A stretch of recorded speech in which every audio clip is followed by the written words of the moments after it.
Why do our cities grow the way they do? Have you ever wondered why urban planning is so important? Did you know that you have a part to play in making your city sustainable? Tanzania is one of the fastest urbanizing countries in the world. The population living in our cities is expected to double every 14 years.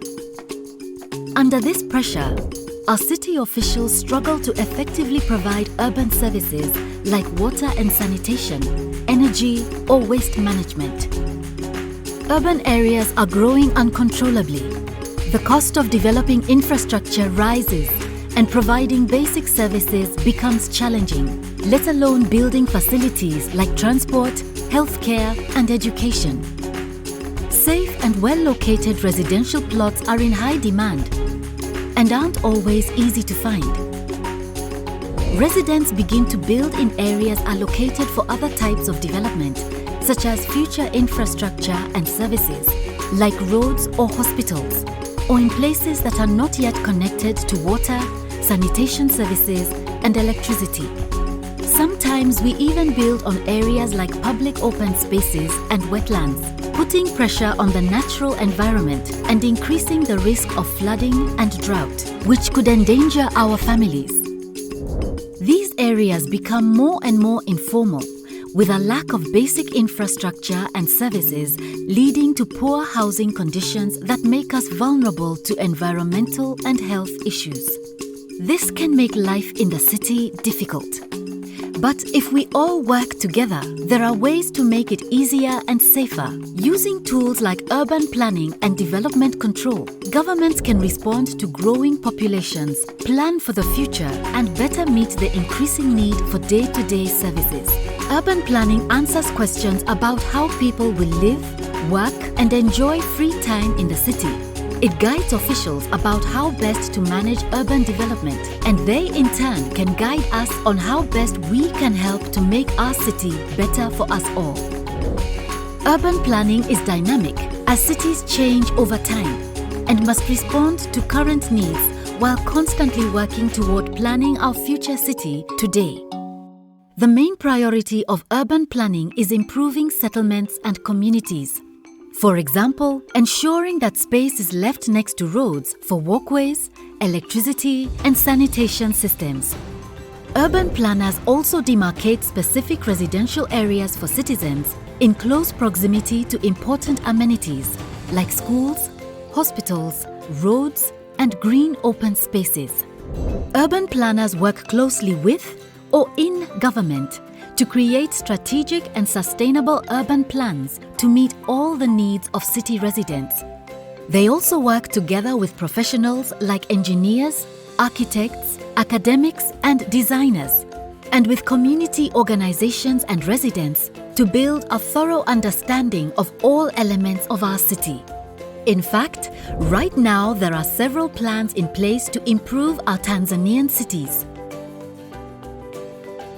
For example, expanding the bus rapid transport system in Dar es Salaam and harnessing the natural services and beauty of the Msimbazi flood area as an urban city park and residential development. Once a plan has been made, regulations and government directives are put in place to ensure certain areas remain reserved for particular kinds of development, or areas that are unsafe for development are blocked off to protect residents. Key to success of urban planning is compliance with these laws. We should think of them as an investment into our future city. Human settlements that are properly planned are far safer and can improve our quality of life in many ways. For example, by developing your plot in line with regulations, you can enjoy formal landowner rights. This means that the land, which is an asset, can be used to secure a loan from the bank, and you will be safe from demolitions. Similarly, developing in a demarcated residential area keeps surrounding areas free for electricity lines and sewerage systems, so that you have the best chance of enjoying these services without interruption in the future. Your first step is good site selection. Ask yourself, is the plot I am considering located on safe land without increased risks like flooding and other disasters? Is it accessible via a road or established footpath? Is it well located in terms of transport, health facilities, schools, and other services? Secondly, you'll need to think about how to protect the structuring elements of the urban area. In other words, the roads, rivers, and open spaces. These are crucial to improving your quality of life and ensuring access to infrastructure and services. By working with your community to look after them and keep them free of encroachment, you can help to ensure they will benefit you into the future. Thirdly, you need to make sure that what you plan to develop is compatible with the designated land use for your area. You don't want to be the only residential home in an industrial site or the only office block on land reserved for a future highway. Make sure to check in with your local government and mtaa office. They can provide key information such as where the planned roads are, what plots are reserved for future infrastructure, whether a detailed planning scheme exists in your area, and if so, what the allowable land uses and development conditions are for your plot. Lastly, and most importantly, you'll need to acquire planning permission before any development begins. You also need permission if you want to change the use of the building or area. You can find out how to do this at your local mtaa office.